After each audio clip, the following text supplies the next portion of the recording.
বাগুইহাটি কাণ্ডে আত্মসমর্পণ এক অভিযুক্ত ছাত্রের। অন্যদিকে ক্রমশ সুস্থ হয়ে উঠছে আহত ছাত্র। চিকিৎসকরা জানিয়েছেন আরও কয়েকদিন তাকে পর্যবেক্ষণে রাখা হবে।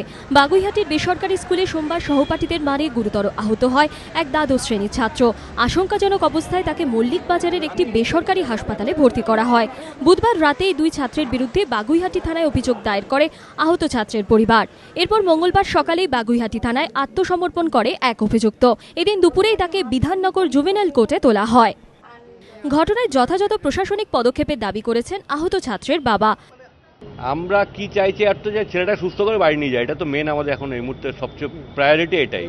আর তারপরে প্রশাসন আইন লিগালি যা হয় হবে।